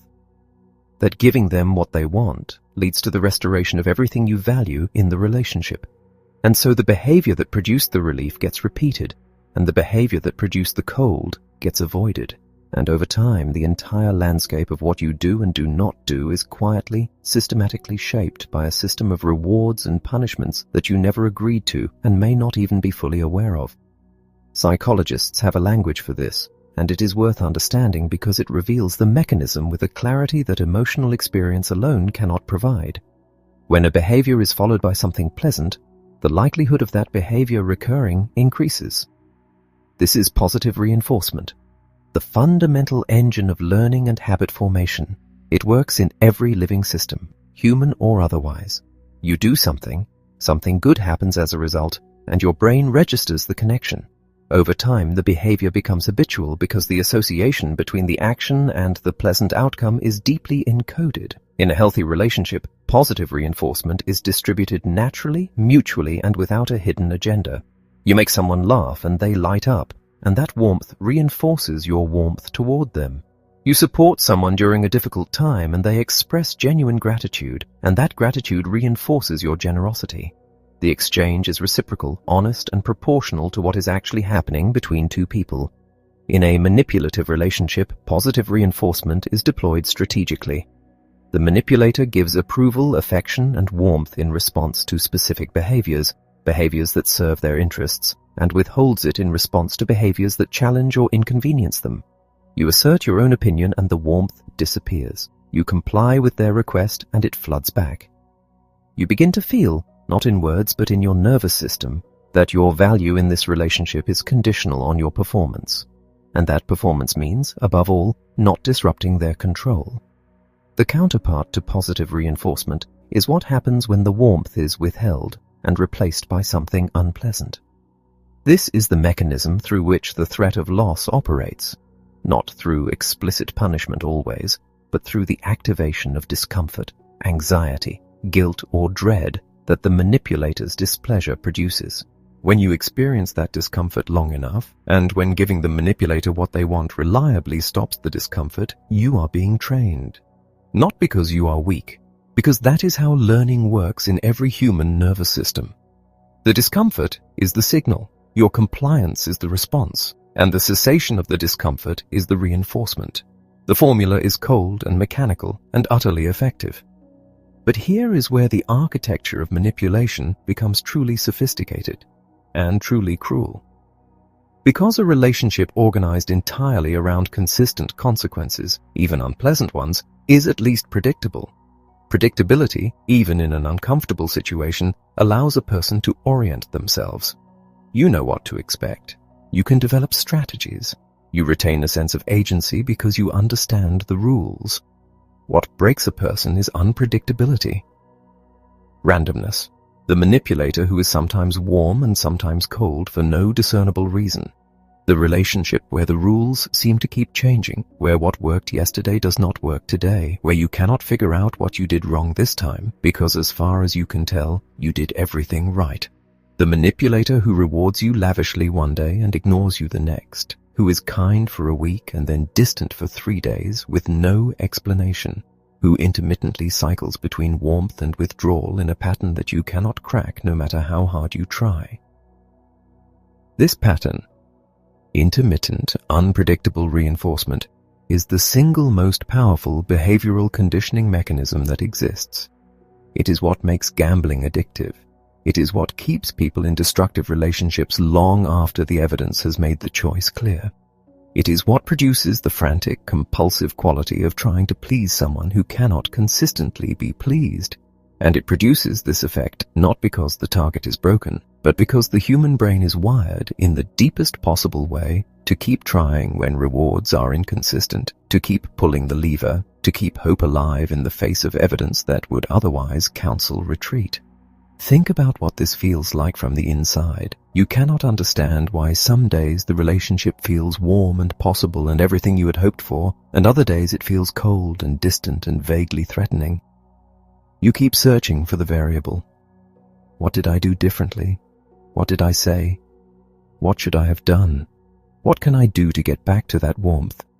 You become hypervigilant, scanning constantly for mood signals, calibrating your behavior in real time, pouring enormous cognitive and emotional energy into managing the relational climate. The searching itself becomes exhausting. The uncertainty becomes a chronic, low-level stress. And because the warmth does return, sometimes the possibility of the relationship being what you originally believed it could be never fully dies. That persistent possibility, hope that keeps surviving despite the evidence, is what keeps you in place. This is not weakness. It is the predictable consequence of a specific psychological process being applied to a person over a period of time. When you understand the mechanism, you can begin to separate yourself from the belief that the problem is your inadequacy and recognize it for what it is, a learned pattern that was trained into you by an environment designed to produce exactly this result. There is one more mechanism worth understanding because it explains something that many people find deeply confusing about their own responses to manipulation long after the relationship has changed or ended. Some manipulators, at some point, do something that is not just cold or withholding but genuinely frightening. An explosion of anger, a humiliating public criticism, a moment of emotional intensity so overwhelming that it bypasses reasoning entirely and lands directly in the body as fear. This kind of event does not require repetition to have a lasting effect. A single experience of sufficient intensity can restructure a person's entire behavioral landscape around the avoidance of its recurrence. After something like this, the person who experienced it does not need to be threatened again. The memory of the experience is the threat. The anticipation of its possible recurrence shapes behavior far more powerfully than any explicit warning could. They walk more carefully. They agree more readily. They pull back from anything that might reactivate the conditions that produced the explosion. And they may do this for months or years, long after the specific danger has passed, because the nervous system has filed the experience under things to be prevented at almost any cost. This is not irrationality. It is the biology of self-protection operating exactly as it was designed to, in response to a real threat that was deliberately created. Now, and this is the part that changes everything, consider that every one of these mechanisms, every behavioral consequence that has been laid down in you by the manipulative relationship, requires your participation to function. Not your willing participation, not your conscious participation, but your participation nonetheless. The manipulator cannot produce the relief you feel when their approval returns if you have stopped orienting your behavior around their approval. The intermittent reward cannot condition compulsive behavior if you have stopped pulling the lever. The threat of loss only works if the thing being threatened is something you are still trying to protect. The architecture of control is, at every point, dependent on your response. Change the response and the system stops working. Not immediately, not without resistance and escalation on the manipulator's part. But structurally, inevitably, the machinery fails when the necessary inputs are withdrawn. This means something profound. It means that the same system that has been producing your compliance can be redirected. The same capacity for learning that trained you into the pattern can train you out of it. The same drives, toward gain, away from loss, can be reoriented toward a different object. Not the manipulator's approval, but your own. Not the warmth of a relationship built on your diminishment, but the deeper and more durable warmth of a life lived from your own center. Understanding the architecture of control is not the same as being free of it. The intellectual picture and the emotional reality are different things, and the gap between them can be wide. But the picture is where freedom begins. The moment you can look at what has been happening and name it clearly, without flinching, without the defensive softening that makes it easier to bear but harder to change. You were not broken down by chaos. You were conditioned by a system, and systems, once understood, can be dismantled. That dismantling begins with understanding your hooks, the specific needs and fears that gave the manipulator their leverage in the first place. Because no lever works without something to press against. And the most powerful thing you can do is to look clearly and honestly at exactly what yours are. Chapter 6. Your hooks and soft spots. There is a version of this conversation that would be easy to avoid. The comfortable path would be to keep the focus out there, on the manipulator, on their tactics, on the psychology of control, and what it does to a person. All of that is important and all of it is true. but it stops just short of the thing that is most transformative, most necessary, and honestly most difficult to look at directly. Because the manipulator did not choose you randomly. They did not choose you arbitrarily or by accident. They chose you, and more precisely, they chose specific things about you. Because those things were visible. Because those needs and fears and hungers broadcast themselves, sometimes loudly, sometimes in the quietest ways imaginable, and someone who knew how to read that signal received it clearly. This chapter is about those things. The needs that are so strong they can be used as levers. The fears that are so deep they can be used as threats. The soft places in your internal world that a skilled manipulator can press against and feel you give way. Not to shame you for having them, every human being has them, and the having of them is not a character flaw, but to illuminate them clearly and honestly, because until you can see your own hooks with open eyes, you cannot protect them. And until you can protect them, you remain, in the most literal sense, reachable. The word hook is intentional. It is precise. A hook does not require force. It does not overpower you. It slips into a pre-existing opening, a gap in your defenses that exists because something in that area matters to you deeply. And then, once it has caught, the pulling begins. The pull is not always violent. Often it is gentle at first, almost imperceptible, and the person doing the pulling seems to be offering something rather than taking something. That is the nature of the hook. It enters through your desire, not your weakness. So let us talk about what those desires are. Let us talk about the needs that, when unmet, make you available to anyone who seems willing to meet them. The most fundamental hooks are the ones connected to love, belonging, and acceptance. These are not trivial wants. They are among the most foundational human needs that exist, written into the architecture of the species over hundreds of thousands of years. The need to be loved, genuinely, consistently, unreservedly, is not a romantic fantasy or a psychological weakness. It is a biological and emotional necessity. Without it, something in a person begins to wither, and the person who has gone without it for a significant period of time, through a childhood that was conditional or withholding, through a series of relationships that felt like near misses, through a persistent private sense of not quite being enough, is carrying a hunger that a skilled manipulator can smell from a distance. Think about what it feels like to have that hunger. The hunger for love that feels real, for belonging that does not require performance, for acceptance that does not come with a silent list of conditions attached. Think about how extraordinary it feels when someone appears who seems to offer exactly that. Someone who pays attention to you in a way that feels specific, who seems genuinely interested in who you are rather than what you can do, who makes you feel, perhaps for the first time in a long time, that you are exactly the right kind of person to be. That feeling is not foolishness. It is the natural human response to the meeting of a genuine need. And it makes you willing to extend trust, to overlook early signals, to give the benefit of the doubt in ways you might not otherwise, because the thing on offer is something you have been waiting for. This is the first and deepest hook, and the manipulator who has identified it will tend to it with extraordinary care in the beginning, offering the warmth generously, making you feel seen and valued and chosen, building in you a sense of security around their presence that gradually becomes something you organize your life around. By the time the warmth becomes conditional, the hook is already deep. The question is no longer whether you want to leave. The question is how you could survive leaving, how you could go back to the hunger after having known what it was like to feel fed. The second set of hooks is connected to security. Financial, relational, professional, existential. Security is the ground beneath your feet. It is the quiet confidence that your life has structure, that tomorrow will resemble today in the ways that matter, that the people and circumstances you depend on will not suddenly disappear. When that ground is stable, you move through life with a certain ease. When it is unstable, when you are in a period of genuine uncertainty, when something foundational has shifted or been lost, when the future feels more frightening than it used to, the person or situation that offers to restore your sense of security becomes disproportionately powerful in your internal world. Manipulators are drawn to people in transition the way predators are drawn to the edge of the herd.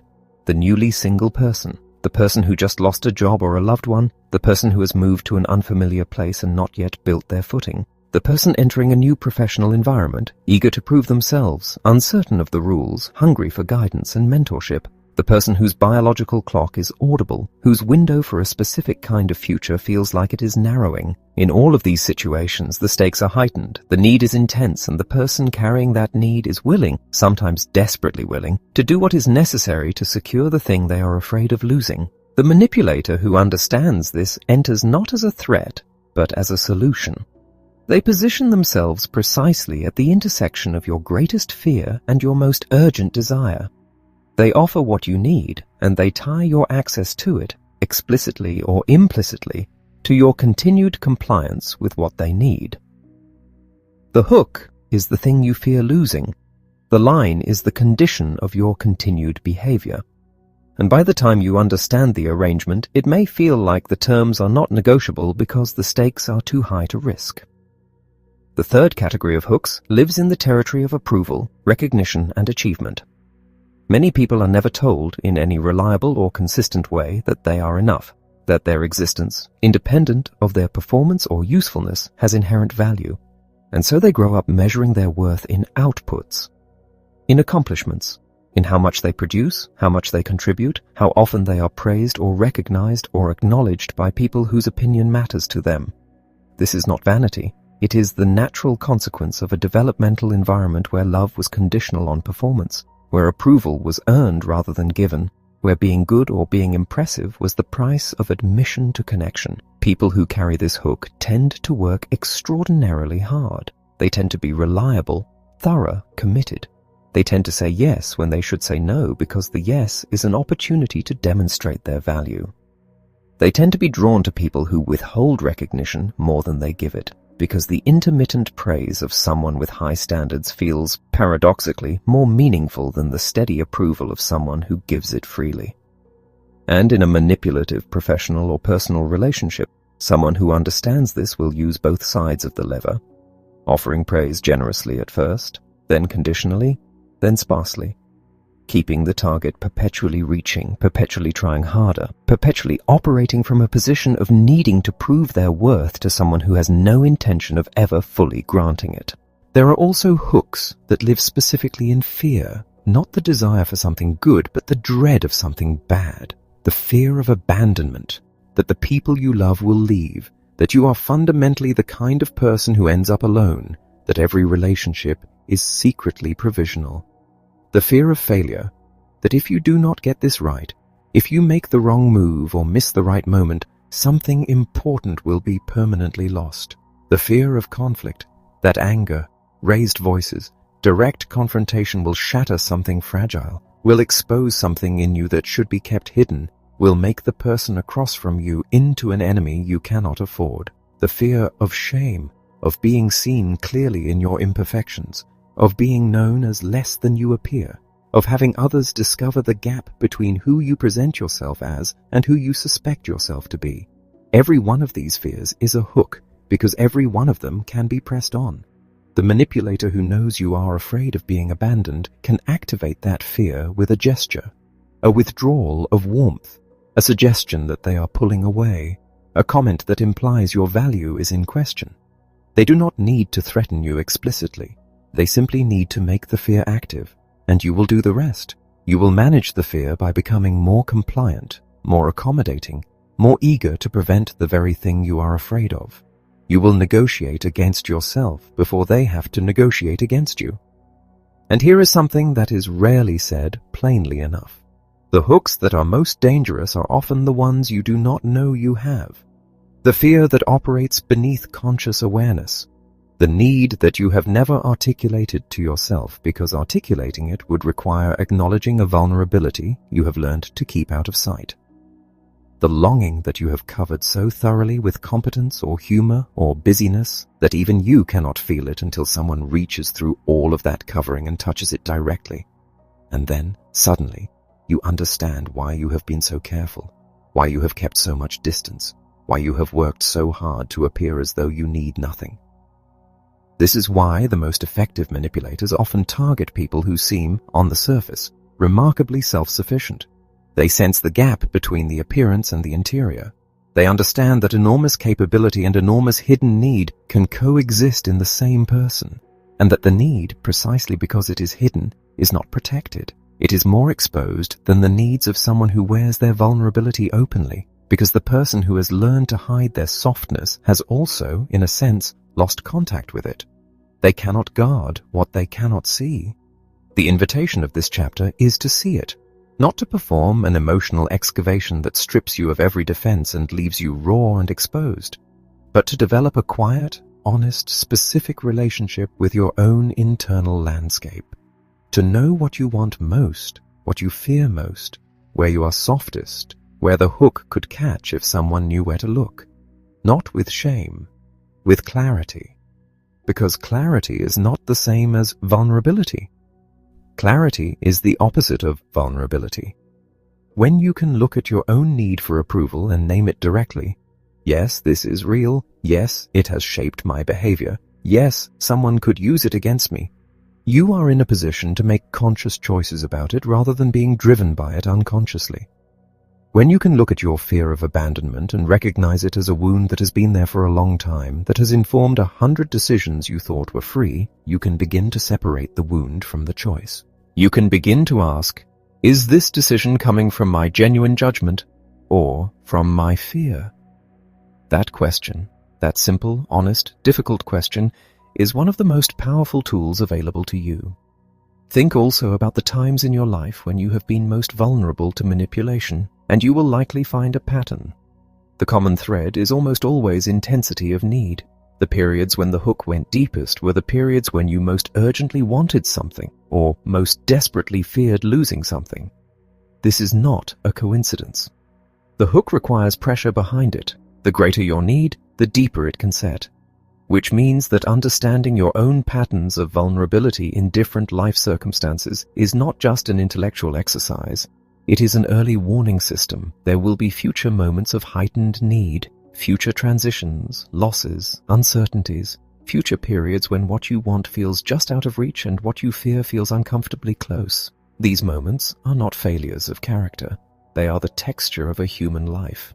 But knowing that these are the moments when your defenses are most penetrable, when the promise of a gain or the threat of a loss will land with maximum force, this knowledge allows you to be more careful, more discerning, more willing to slow down and ask whether the person reaching toward you in your moment of need is genuinely oriented toward your well-being or simply oriented toward what your need makes available. The difference between love and manipulation often cannot be found in the moments of warmth. Both can feel warm. The difference reveals itself over time in what is asked of you, in whether your needs are genuinely met or merely promised, in whether you grow freer and more yourself in the relationship or less. Love, genuine connection, real friendship. These feel expansive. They make you larger.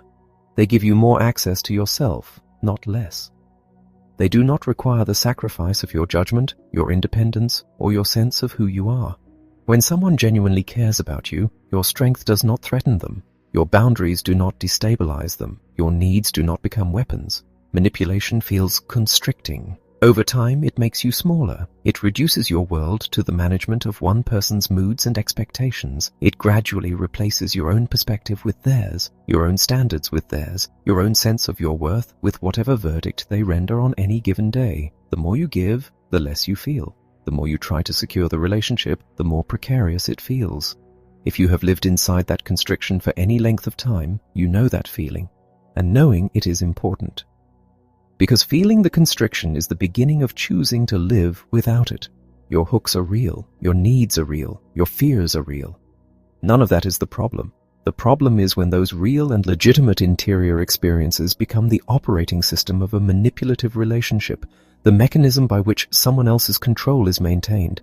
The solution is not to stop needing or stop fearing or stop wanting. The solution is to become the one who meets your own needs, guards your own fears, and makes your own choices, rather than outsourcing those responsibilities to someone who will use them against you.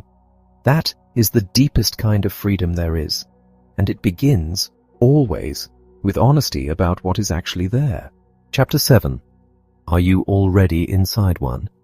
there comes a point in some relationships where the discomfort has been present long enough that it begins to feel normal. Not pleasant, normal. The way a low-grade ache can become so familiar that you stop noticing it as pain and start experiencing it as simply the way things are. The way the background noise of a city eventually disappears into the fabric of daily life. Not because it has stopped, but because your nervous system has made the decision to stop flagging it as new information. This is one of the most disorienting features of a manipulative relationship. By the time it is clearly visible, it has often been going on long enough that what should feel alarming feels like Tuesday. This chapter is an invitation to step back, to look at what is actually happening in your most significant relationships, not through the softening lens of hope or the dulling lens of habituation, but clearly, with the specific, honest attention that clarity requires. Because the feelings that manipulation produces in its target are recognizable, they follow a pattern. They accumulate in predictable ways and leave particular fingerprints on the interior of a person's emotional life. And those fingerprints, once you know what to look for, are visible even when the manipulation itself has been carefully hidden. Before anything else, consider which relationship in your life carries the most weight. Not weight in the sense of importance or love, but weight in the sense of influence over your inner state. The relationship that most reliably affects how you feel about yourself, how freely you behave, how often you second-guess your own perceptions. In your most significant relationships, certain dynamics, certain patterns of feeling are signs worth paying careful attention to. Ask yourself, do you often feel confused about what this person actually wants from you, no matter how hard you try to understand? Do you find yourself working significantly harder to maintain the relationship than they appear to? Does their presence, or the anticipation of their reaction, cause you to choose your words with unusual care? Not because you want to communicate clearly, but because you are managing a risk. Do you frequently feel that their needs dominate the relationship while yours remains somewhere in the background, quietly unaddressed?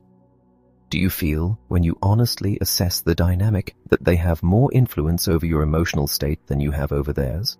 Do you notice that the warmth you receive is not reliably connected to who you are, but seems more closely connected to what you do or don't do?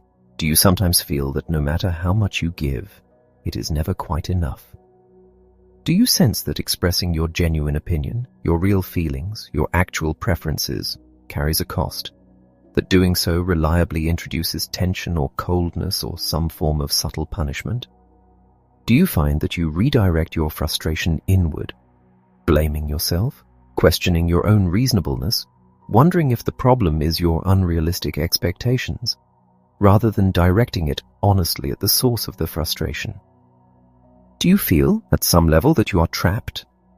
Not in a dramatic, absolute sense, perhaps, but in the quieter sense of not being able to clearly imagine the relationship being different, of having foreclosed certain conversations because having them produces outcomes worse than not having them, of having learned the specific contours of what is permissible and what is not. If these questions produce recognition, if they land not as abstract possibilities but as descriptions of something you live, then this chapter is for you. Not to tell you what to do, not yet, but to help you see clearly what you are already inside and to understand what it is doing to you, so that the urgency of change does not remain theoretical but becomes something you feel in your body, in your history, in the evidence of what the relationship has cost you over time. Because the cost is real, and it is worth looking at directly. One of the most immediate and disorienting effects of living inside a manipulative relationship is a persistent, low-level confusion. Not confusion about external facts, but a specific confusion about reality, about what is actually happening between you and this person, about what they actually want, about what actually caused the most recent rupture, about whether your perception of events can be trusted. Skilled manipulators produce this confusion deliberately and maintain it strategically because a person who is uncertain about their own perceptions cannot mount effective resistance. Confusion is the fog that keeps the target from seeing the terrain clearly enough to navigate out. The confusion is compounded by the sincere expressions of care that often exist alongside the control. The manipulator frequently says things that sound like love. I only want what's best for you. I care about you more than anyone. I'm saying this because I'm on your side. And these statements are not always complete lies. The relationship may contain real feeling, real history, real moments of genuine connection. This is precisely what makes the confusion so hard to resolve, because you are not confused about a person who has never shown you anything good. You are confused about a person who has shown you something real and then systematically used it against you. And the co-presence of both things in the same relationship resists the clean conclusions that a clearly abusive situation might permit. So you stay uncertain. You stay in the fog. You keep extending the benefit of the doubt. Keep reaching for the interpretations that allow the relationship to remain what you need it to be. Keep telling yourself that the problem is a communication failure, a personality difference, a momentary rupture that will heal if you just approach it correctly next time.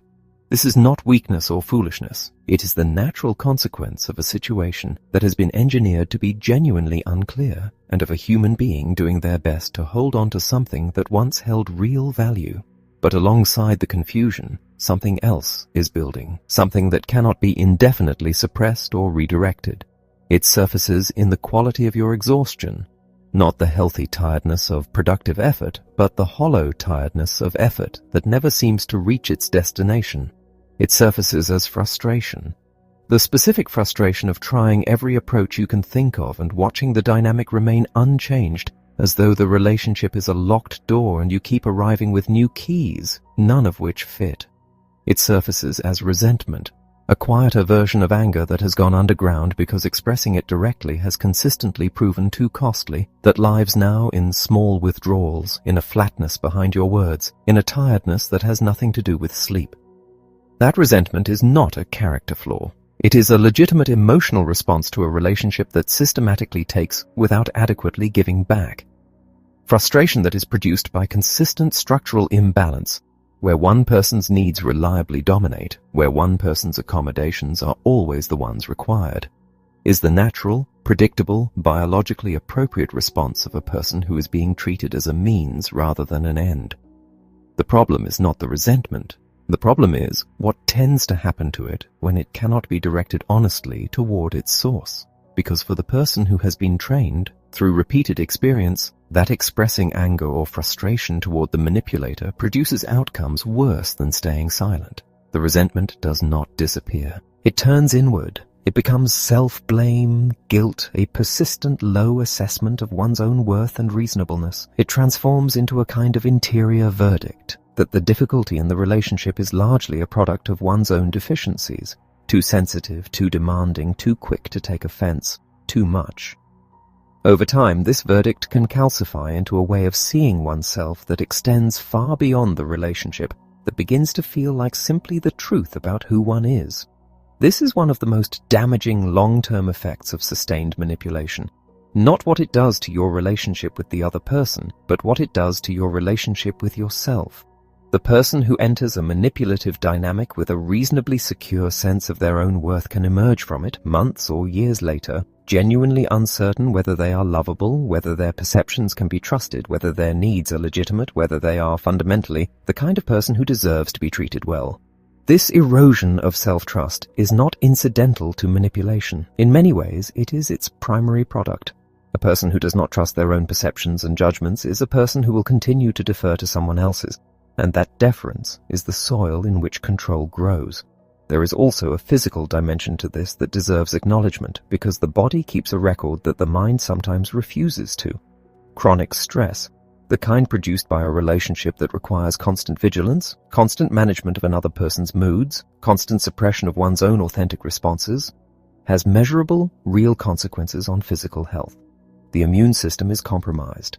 Sleep becomes unreliable or insufficient or filled with an ambient unease that leaves you tired regardless of duration. The cardiovascular system, navigating sustained, elevated stress hormones, bears a load it was not designed to carry indefinitely.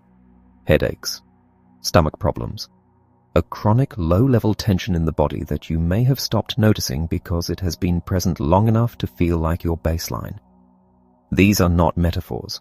They are the biological language through which the cost of staying in a manipulative relationship writes itself on the body over time. And then there is the effect on the rest of your life, the collateral damage that spills outward from the manipulative relationship into everything else you do and everyone else you love.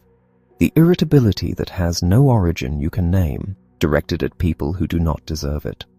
The withdrawal from friendships, partly because you have less energy, and partly because the manipulator has subtly or not so subtly encouraged your isolation. The diminishment of your ambition, your creativity, your sense of possibility as the energy that should be going toward building your life is consumed instead by managing this one relationship. The way the anxiety that lives in the manipulative dynamic begins to color the rest of your emotional landscape. How you move through meetings, how you relate to authority figures, how safe you feel in any relationship that involves significant power asymmetry.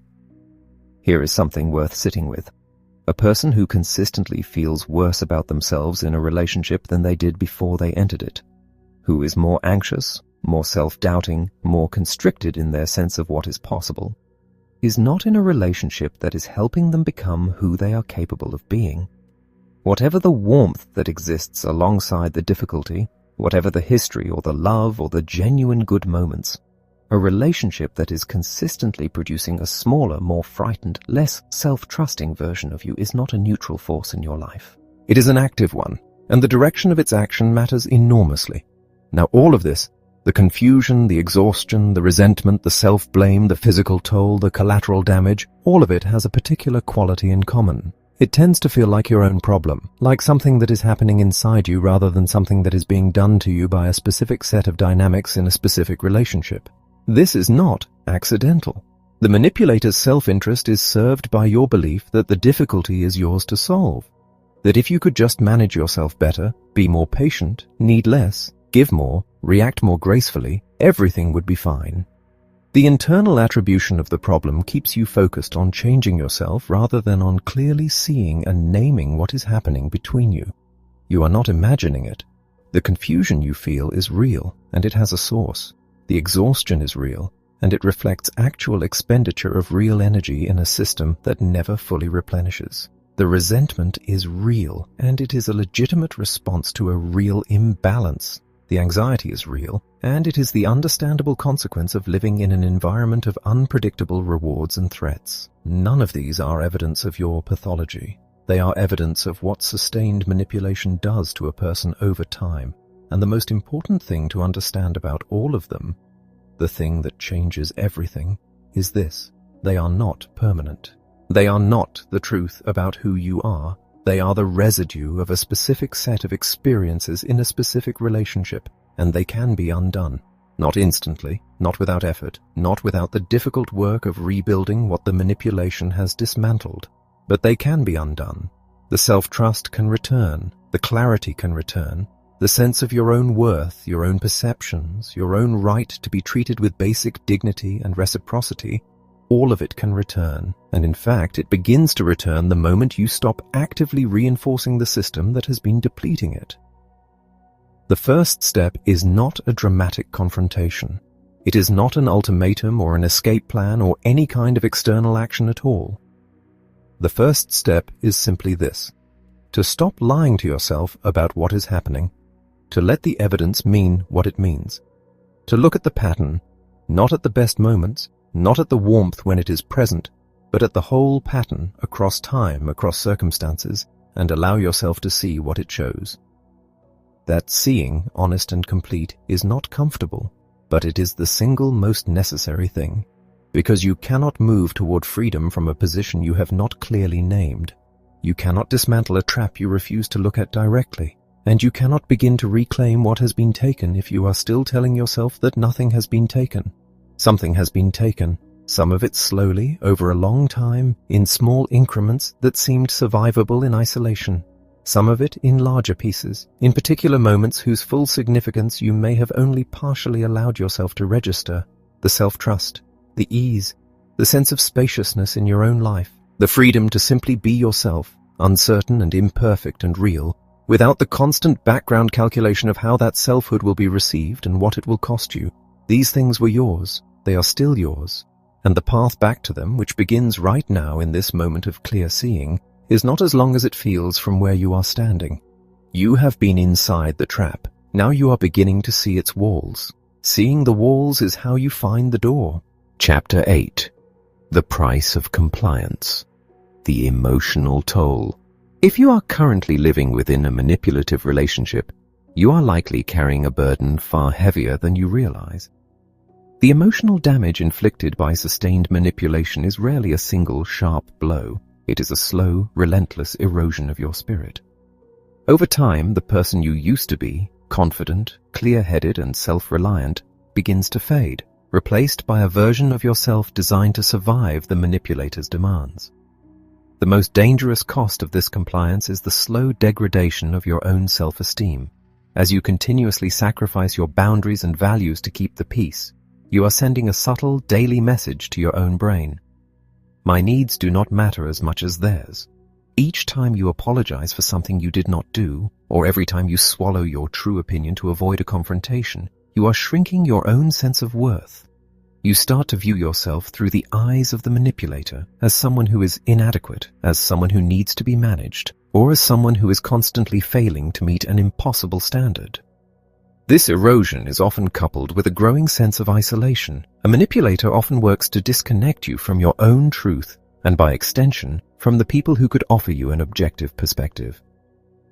Because you are ashamed of the way you are being treated, or because you fear that others will think you are foolish for staying, you keep the reality of your life hidden.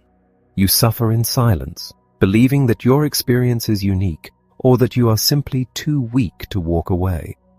This isolation is the manipulator's greatest ally. It keeps you trapped within their distorted reality, where you have no one to remind you of your own value. The physical and emotional toll of this stress is profound. Sustained exposure to manipulation creates a state of chronic high alert, keeping your nervous system in a permanent fight-or-flight mode. This isn't just feeling bad. It is a physiological crisis. The body was never designed to endure this level of constant interpersonal stress. You may notice the symptoms manifesting as chronic anxiety, insomnia, unexplained fatigue, or a persistent, low-level depression that feels like a weight you cannot lift. Your immune system, your cardiovascular health, and your very ability to process information clearly become compromised under the weight of this stress. Perhaps the most devastating impact is the victim mindset you eventually adopt. You begin to view yourself as a person who simply has things happen to them, rather than as a person who makes things happen. You lose your agency, the fundamental human power to initiate change in your own life. You may look at your situation and honestly believe that there is no path out, that you are locked into this relationship forever. This is the ultimate victory for the manipulator, when they have controlled you so thoroughly that you end up doing the work of controlling yourself. You must understand that these feelings of depression, hopelessness, and inadequacy are not a reflection of your true nature. They are a direct, logical response to the manipulation you have endured. You have been living in a toxic environment, and your psyche has been reacting in exactly the way you would expect. Once you recognize these symptoms for what they are, not as personal failures, but as footprints left by the manipulator, you can stop blaming yourself. You stop viewing yourself as a weak person and start seeing yourself as a survivor who has been subjected to a very specific damaging form of pressure. This realization is the catalyst that allows you to stop being a passive recipient of their demands and start being a proactive architect of your own freedom. Chapter 9. The Resistance. Reclaiming Your Power. You have spent enough time living within the confines of someone else's agenda. Now, it is time to shift from a passive recipient of control to an active resistance fighter. The goal here is not to argue, debate, or fix the manipulator. Those paths lead only to exhaustion. The goal is to make their manipulative tactics completely ineffective by changing your own behavior. When you stand firm and refuse to play by their rules, the engine of their manipulation begins to stall. Your first tactical maneuver is learning to play for time. Manipulators rely on the fast yes. They use pressure, anger, or urgency to force you into a decision before you have the clarity to protect yourself. To disrupt this, you must build a defensive wall of time between their request and your response. When they corner you, do not answer. Instead, use simple, unshakable phrases. I need to think about this, and I will get back to you. Or, I am not in a position to answer right now, but I will let you know when I have given it thought. You are not asking for permission to think. You are stating your intention to do so. Do not get drawn into explaining why you need time. as that just gives them another hook to grab. When they push back, use the broken record technique. A manipulator will likely try to escalate their pressure when you refuse to play along, throwing accusations or questions at you to provoke an emotional reaction. Do not rise to the bait. Simply acknowledge their emotion without absorbing it. I understand that you feel frustrated, but I still need time to think about this. Or, I hear that you are angry, but I will get back to you when I'm ready. Repeat your chosen phrase as many times as necessary with a calm, level voice. By refusing to argue, you strip them of the conflict they need to control you. As you hold this line, you must consciously desensitize your own internal alarm system. You have been conditioned to panic at the first sign of their displeasure, but you must learn to tolerate the discomfort of their anger, your own guilt, or your fear of rejection. When these feelings wash over you, relabel them. Tell yourself, I am feeling afraid, but I am safe, and I can tolerate this. By staying present with the discomfort without acting on it, you stop the loop of negative reinforcement that has kept you trapped. The discomfort will eventually subside on its own. That is the natural process of habituation.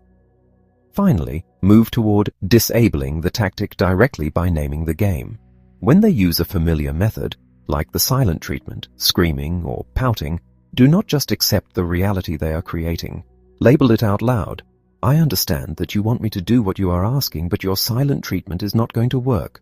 Or, I see that you are yelling to try to change my mind, but that tactic is no longer effective on me. This is your proclamation of independence. You are effectively telling them that you have looked behind the curtain, you see the strings, and you are no longer willing to dance. Understand that they will likely try to turn up the pressure at first, reacting to your resistance with greater intensity. This is the extinction burst, their final desperate attempt to regain control. If you hold your ground, their tactics will eventually lose their power over you. You are reclaiming your autonomy, one interaction at a time, until you are no longer a target to be managed, but a person with unbreakable boundaries. Chapter 10. The Hardened Target. A New Foundation of Strength. You have dismantled the silent contract. You have identified the hooks that once anchored you to their control, and you have learned the tactical art of resistance. You are no longer the person who shrinks in the face of conflict or apologies for existing. You have moved from a life of passive compliance to a life of active, conscious self-determination. But this is not merely about surviving a manipulator. It is about building a foundation of strength that makes you fundamentally unmanipulatable moving forward. The final step in your transformation is the internal act of hardening the target, which requires a rigorous, ongoing audit of your own mind. You must become a vigilant examiner of your own thoughts, catching the bugs in your mental software before they can take root. Start by keeping a journal, a raw and honest record of your thoughts after any interaction that leaves you feeling anxious, guilty, or pressured. When you write down your automatic thoughts, those fleeting, unedited beliefs like, I have to be nice to them or they will leave me, you are dragging the virus of victimhood out into the light, where it can finally be neutralized. Once you spot these soft target thoughts, replace them with hard target statements that align with your new reality. If you catch yourself thinking, I should always put other people's needs before my own, consciously rewrite it. I have the right to prioritize my own well-being, and a healthy relationship allows for mutual care, not lopsided sacrifice. If you catch yourself thinking, I am a failure if I cannot keep this person happy, replace it with, I am responsible for my own emotional health. I am not responsible for managing anyone else's reaction to my boundaries. This is cognitive armor. By consistently correcting your internal monologue, you are not just changing your behavior, you are rewiring your nervous system to value your own integrity above the temporary comfort of pleasing others. Understand that your ultimate goal is to move toward a life defined by healthy interdependence rather than toxic dependency. As you become a hardened target, you will notice something fascinating. The people who once relied on your compliance will either have to transform their own behavior to meet you on the level of an equal, or they will simply drift out of your life entirely. Both outcomes are victories. If they stay and change, you have forged a genuine connection built on respect. If they leave, you have successfully extracted yourself from an environment that was only designed to diminish you. You have earned the freedom to define your own terms, to set your own boundaries, and to pursue the life that you were meant to lead, not the one you were coerced into accepting. You have learned that the greatest leverage you possess is your own refusal to be anything less than your authentic self. There will be no more strings, no more hidden agendas, and no more apologies for claiming the space that is rightfully yours. You have closed the curtain on the old manipulative script, and you are now the sole author of your future. Stand tall, trust your instincts, and move forward into a life of absolute uncompromising autonomy.